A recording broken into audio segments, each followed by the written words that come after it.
the student experience of effective teammate peer assessment. The aims of this presentation are to prepare you for your experience of the teammate peer assessment survey you'll complete as part of your assessment for your group project. Fair feedback. I'll provide you with tips on how to provide fair ratings and constructive feedback that will help your teammates perform more productively with you. The outcome of teammate peer assessment for you is a more satisfying and constructive teamwork and better grade outcomes.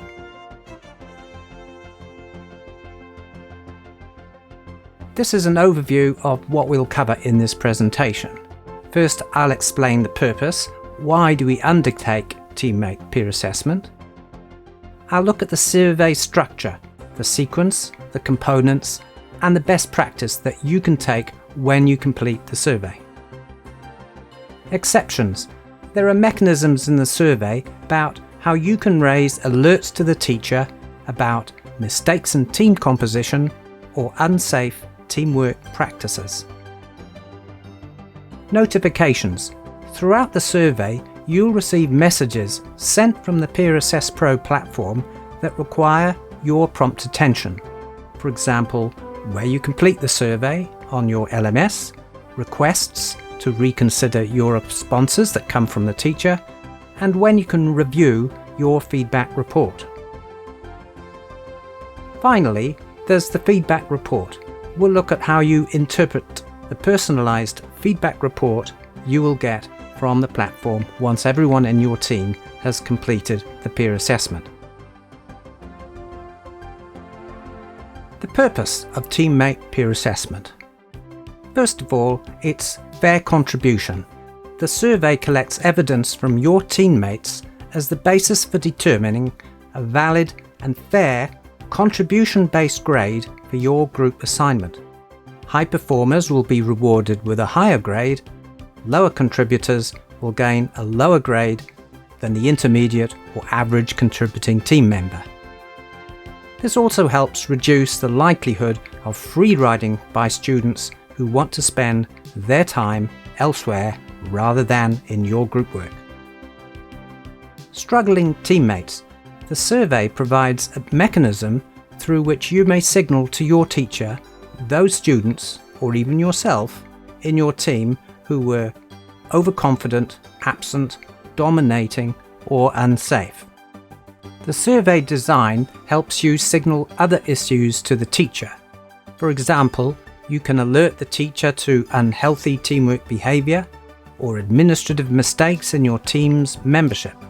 In addition, perhaps some teammates are doing too much at the expense of sharing the workload with you. These overachieving students risk stress and burnout. Through the Peer Assess Pro platform management system, the teacher can promptly address these issues. Developmental feedback. This is the vital component of peer assessment. You provide feedback so your teammates can adjust their behaviour working with you in your team's project. Their improved contribution will raise the outputs, your team's report or presentation or software, that are graded by your teacher. These combined improvements are likely to raise the grade for everyone in your team. Leadership capabilities. In summary, a key purpose of peer assessment is to develop and provide evidence of your leadership and teamwork capabilities as a basis for raising your future employability in the workplace. Developing these soft skill capabilities will also improve your success with group work and collaborative learning in your immediate and future studies. So, this definition summarizes the key elements of teammate peer assessment. It involves your teammates rating fairly each other's contribution to your team's outputs. The key aims are to develop and provide valid evidence of leadership, assist struggling individuals and teams through timely developmental feedback, and to determine your their personal grade. Let's look at the survey structure. The first part of the survey looks at the team membership and helps confirm to you and to the teacher that the correct members are in your team. If there's a mistake, you need to alert the teacher and he can fix that on the platform. The team health check helps you report whether you're having any difficulties in working with your team, whether you feel safe or unconfident in taking risks with your team. The next part is the most important part, which is the peer assessment, where you're rating your teammates across various factors. Then there is the developmental feedback, which you give in evidence of the ratings that you have provided in the peer assessment. Now we're going to start the survey, and the first part is the team membership check. We're on the LMS on Canvas and we select the peer assessment, and here we confirm the team is correct. Yes, proceed to the survey, but we want to report that some team members have been inactive, and this is Dorian, who has failed to attend class or attended meetings and failed to respond to communications. Now Estrella continues to the survey to the team health check, where she confirms that she feels safe to take risks, make mistakes, speak about tough issues and challenge her teammates. If you don't feel that way, then you rate strongly disagree, 1 or 2. We come now to look at the peer assessment section of the survey. Here is an example of one of the 10 questions which you will rate each of your teammates. You'll see down the left are 5 members of this team. Across the top you'll see the 5 ratings from novice through to intermediate, advanced and expert, the best in team. You'll rate each of your 5 team members, and here you are rating them on the factor of achievement, which is defined as helping the team achieve its objectives and making positive contributions to meetings. We'll explain these elements later. There are 10 factors which contribute to evaluating the contributions. 5 of them are to do with task accomplishment, getting the job done. The other 5 are to do with leadership and team processes, the way you work with the others in your team. Here are those 10 factors defined. We saw achievement before, helping the team achieve its objectives, and you'll see several others such as initiative taking, professionalism, focusing the group around the objectives and priorities, encouraging others and welcoming the contributions of others. Here is how we rate the competency, each of the 10 competencies, through level of proficiency. We have 5 levels ranging from novice to expert. And here they are defined. The novice is demonstrating minimal use of the competency and is currently developing it. At the intermediate level, you have a working or functional proficiency, which is enabling the competency to be exercised effectively. But as we move to the advanced and expert levels, the individual is demonstrating broad, in-depth proficiency. They're an authority or master performer. They can lead others, they can be consulted by others, they can assist others. These are the distinctions we want you to make as you rate your team members. A key point, you'll realise that in general you'll rate most of your team members at the intermediate level. You'd reserve the advanced and expert levels to those teammates who you observe are able to lead others in applying the competency, or they are master performers, or they can coach others in the team. A good point is to use the full rating range. If a student fails to contribute, your novice or basic rating will motivate them to improve, especially in the areas where you provide constructive feedback. Let's look now at an example for the initiative competency. This is defined as the teammate shows initiative by doing research and analysis and takes on relative tasks with little prompting or suggestion. So at the novice level, they're just developing skills in research and analysis and developing independence in project management. At the intermediate level, the teammate demonstrates skill in independent research and completes assigned tasks on time without prompting. When we look at the expert, we see that the teammate is showing skills greatly informing the team's approach to the project. They complete tasks before the agreed deadline, they may discover new tasks without prompting, and they help other teammates with advice and task completion. Let's look at a peer assessment rating example. We're going to take the role of Estrella and we're going to look at her survey submission using the Peer Assess Pro platform. Estrella was the team leader. She's a true group project champion and the best in her group in every dimension. And she's committed to providing a fair but frank assessment of the relative performance of the teammates so they can improve the team's performance. So how would you rate Estrella's teammates? This is how they have performed. You can come back and look at these in greater detail, but your rating may be that which we see down the right there. Estrella was the expert, Mohammed was a bit intermediate, Annika was at the basic level, Cyrus, question mark whether he's advanced, perhaps not in all dimensions. Well, Dorian, he had many other commitments and contributed little, he rarely attended meetings, so is he at the novice level? Maybe even less than that.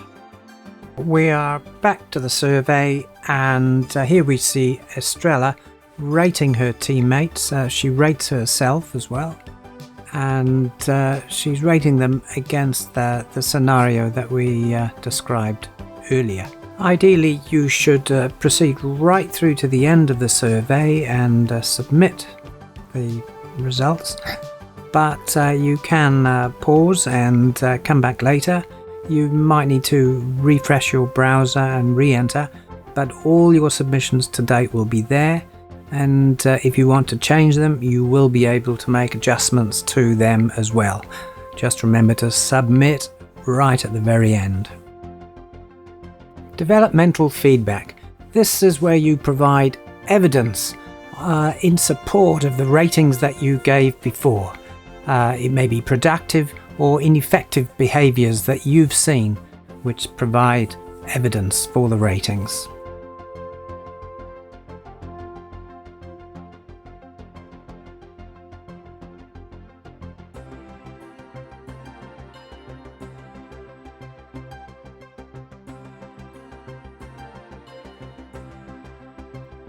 Now consider all your ratings and evidence. How likely would you recommend each team member to an employer, a colleague, or another team? This is the final, most important step. This is where you help your team member improve their contribution in this team or future teams. Think about what is the one most important thing that each of your team members could do to improve their contribution to the team.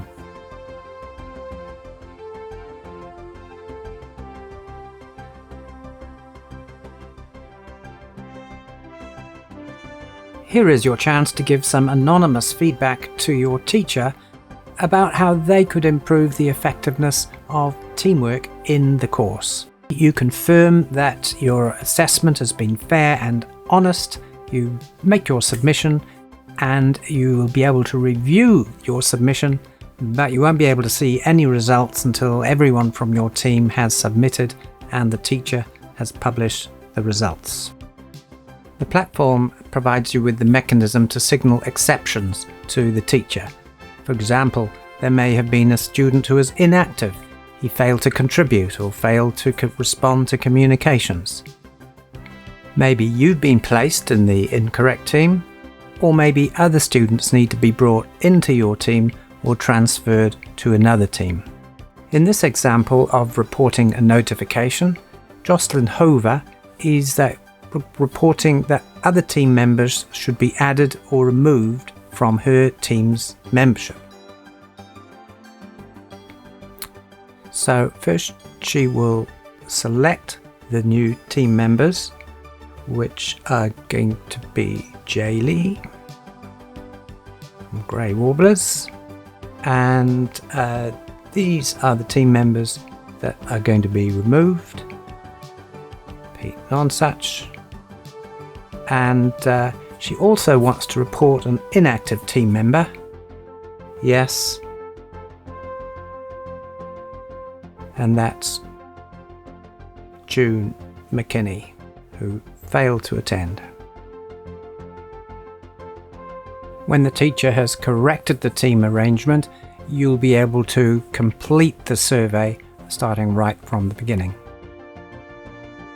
Another exception you can raise is if you feel unsafe, you're unable to take risks, you feel you can't make mistakes or speak about tough issues, or you feel unable to challenge your teammates. In that case, as part of the team health check, which happens early in the peer assess activity, you should signal 1 on that survey. Strongly disagree. So that's how we signal to the teacher exceptions about our survey, such as inactive team members, incorrect arrangements of our team, or that we feel unsafe in our team. Throughout the survey process, you'll receive notifications generated from the platform.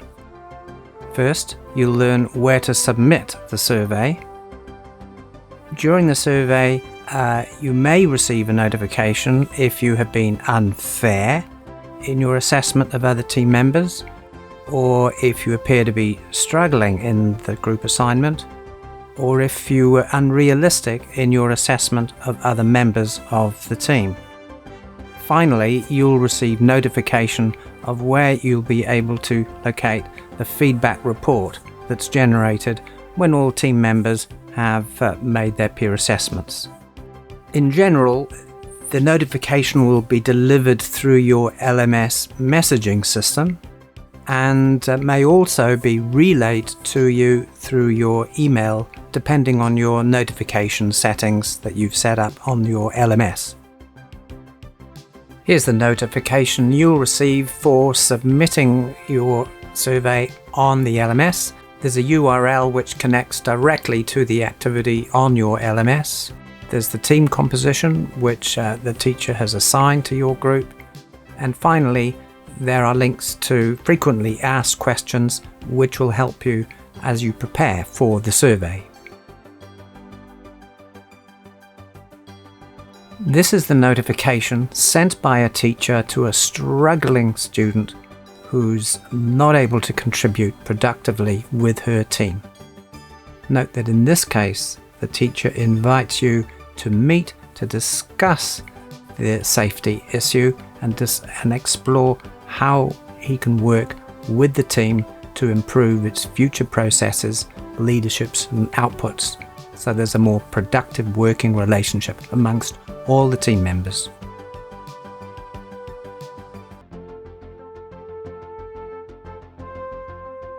Now we're going to look at a notification to a student who has been unrealistic in their assessments. We're going to look at Dorian, and he had many other commitments and rarely attended meetings, but we'll see that what he did was that he rated himself very high compared with the ratings, as you might expect, from the other students in his team. This is how he was rated by the other students, and this is how Dorian rated himself. So the teacher has sent this notification message, which notes to Dorian that his self-assessment was unrealistic when compared with the peer assessment provided by the others, and again requests that Dorian makes an appointment to meet promptly to discuss the peer assessment results. Again, there are links to further guidance in the frequently asked questions. For example, how do I interpret measures of realistic self-assessment and improve on the results of my peer assessment? Finally, you'll receive notifications about your personal feedback report. You access your personal feedback report through the same link that you received the survey form. This is what it looks like, an overview. We'll look at the feedback report in detail now, looking at each of these 4 parts. These are the self-assessment scenarios of each of the 5 team members, and we're just going to focus on one of these students, Annika Kline. She performed relatively weakly compared with the rest of the team and struggled with English, but she was very encouraging and created team harmony. Here is her personal results. The personal result is the grade that she will get for this group assignment. It's calculated from the team result at the right. The team result is the grade the teacher awarded for the outputs of the group. That might be a presentation, a report, a prototype, a piece of software. The peer assess score is the average of the peer assessments of all the other members of the team. Combined together, this gives the personal result.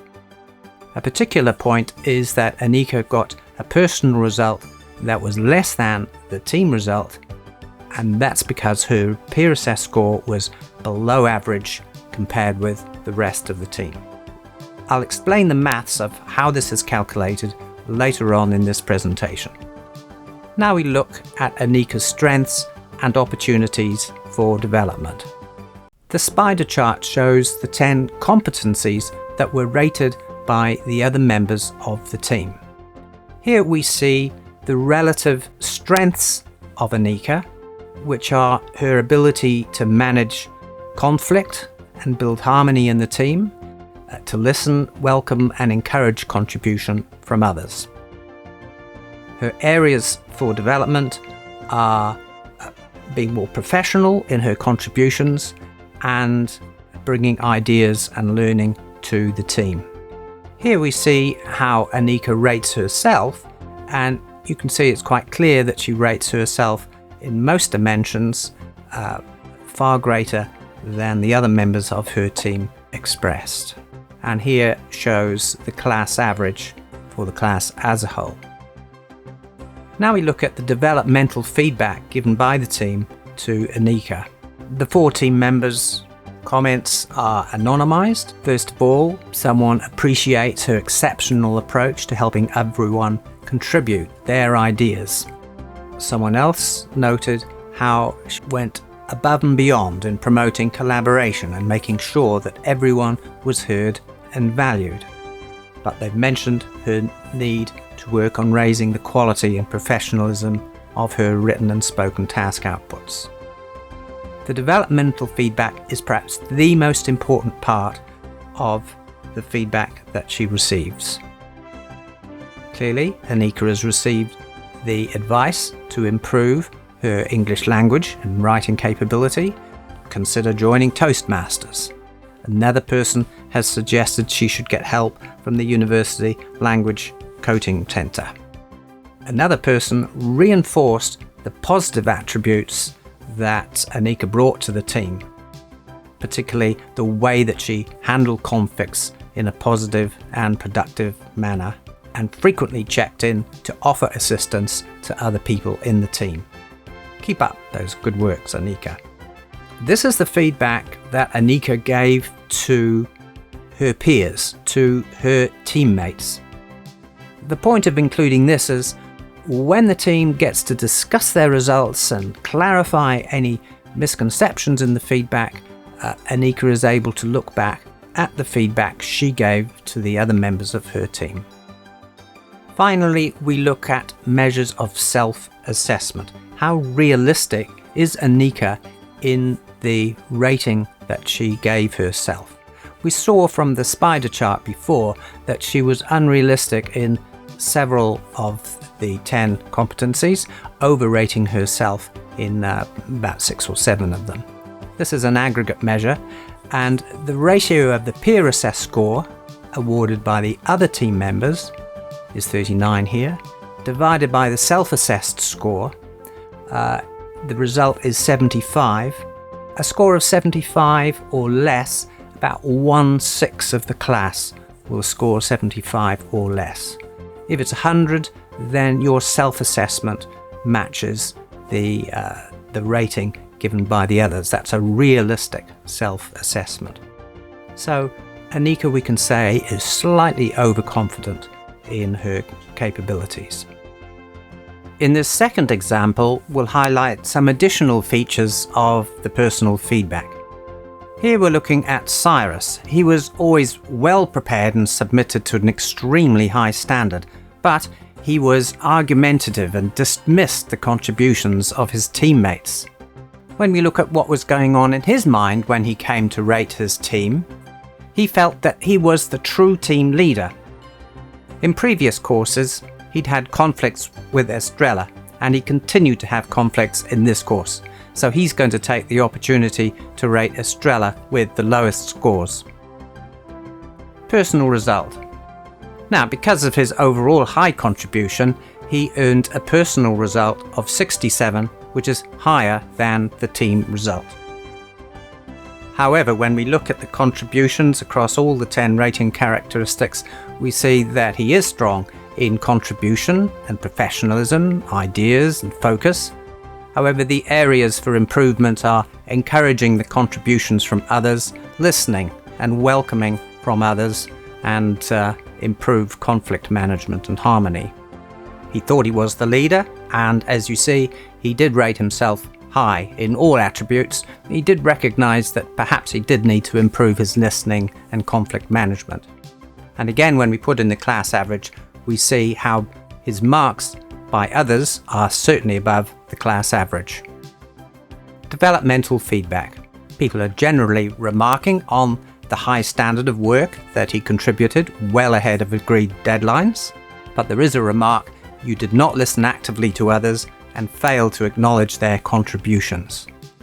In the developmental feedback, the suggestion is support a constructive, safe team climate by treating team members respectfully, maintain a positive attitude, offer them assistance when its team member appears to struggle. In the feedback to Estrella, he remarks that she's overdominant and fails to delegate work to other team members. We don't get a chance to have our ideas considered. This is somewhat in contrast to the views of other members of the team. Now, this is what the teacher will see when they are going through all the results from everybody in the course. This is what's called an active warning to the teacher. It warns the teacher that Cyrus Mosley assessed Estrella, awarding a PA subscore of 12. That's very low. That compares with the peer assessed rating by the other team members of 85. So the teacher knows that Cyrus was unfair in the rating he gave to Estrella. The teacher sends a message to Cyrus, inviting to consider the feedback that he's already given. The teacher notes that your responses were significantly different when compared with the other respondents. Now, Cyrus can ignore this request from the teacher or go back to the peer assessment and resubmit the ratings and give a fairer assessment. Self-assessment. It's striking here that the self-assessed score given by Cyrus to himself is 95. That compares with the peer assessed score given by the other members of the team of 54. This is an index of realistic self-assessment of 57, which is overconfident. Now, you will never see a report like this, but this is what the teacher sees, and in the team, the teacher sees that Cyrus is overconfident, Mohammed was realistic in his self-assessment, Annika Kline was slightly overconfident, we saw that in example number 1. We see Dorian was extremely overconfident, he rated himself 100 and everybody else rated him low at 11. And Estrella, in fact, was actually underconfident by a small degree. It is a desiderata that the strengths that others see in you are matched by your perception of your strengths. Peer feedback is an incredibly important tool for helping you learn what your strengths are and achieve that desiderata of a realistic self-assessment. Frequently asked questions. In the knowledge base for Peer Assess Pro, you'll find answers to many questions that you might have about group assignments and peer assessment. Let's begin with exploring how peer assessment is used to calculate personal results. Let's recall the scenario we've been illustrating in terms of the survey submission and the examination of the personal feedback reports. When we look at the students, we've got Dorian as the novice, Anna as basic, right up to Estrella, who was the expert. Now in this case, we have the peer assessed scores, which reflect those relative levels of proficiency, and we see first of all that we can classify Dorian as level 1, Annika 2, through to Estrella at 5. From the team result, we calculate a cake size, a piece of cake. In this case, Dorian gets 1 piece of cake, 17, Annika gets 2 pieces of cake, 34, Mohammed 50, and so on. By definition of this method, the average of those personal results, 17 plus 34, 50, 83, divided by 5, that will give the team result of 50, which is the result awarded by the teacher. This is just one of the methods that's used to determine personal results using the Peer Assess Pro platform. If you want to know how the cake size is determined, here is the formula. This method is called the rank-based personal result method. It depends on the relative ranking of the students in the team, based on the peer assessed scores. There are about 5 or 6 other methods the teacher can use to determine your personal results from the team result and the peer assessed score. Here they are. The peer assessed score could be used, the peer assessed index, where the best person, Estrella, gets a score of 100, the rank-based personal result that we just looked at, and 3 others there. Teachers typically use the normalized personal result method, and they adjust a scaling factor to scale up or scale down the range of figures. Another frequently asked question is what academic policies inform peer assessment and group work. The academic policies will depend on your institution and your teacher. These are some of the ones that we advocate. First of all, when you use peer assessment to determine grades, you as a student should have a fair opportunity to adjust your behaviour and your outcome. The outcome being the grades and the feedback report that you get. That's why we advocate to teachers they should conduct a formative peer assessment early on in the group work so that you can get practice at using the peer feedback mechanism, get some feedback and adjust your behaviour. The second thing is peer assessed grades are advisory. The peer assessment platform calculates those grades using a variety of formulas which you can get access to, but ultimately the teacher can override those grades based on perhaps other considerations that they take into account. Just to make it clear, policy 3, self-assessments are excluded. As we saw in the case of both Dorian and Cyrus, they rated themselves very high. Those self-assessments are excluded from the calculation of the peer assessed score, and therefore they have no impact on the calculation of the personal result. Policy 4. Every academic institution has policies about academic dishonesty, particularly plagiarism, and the same goes for peer assessment.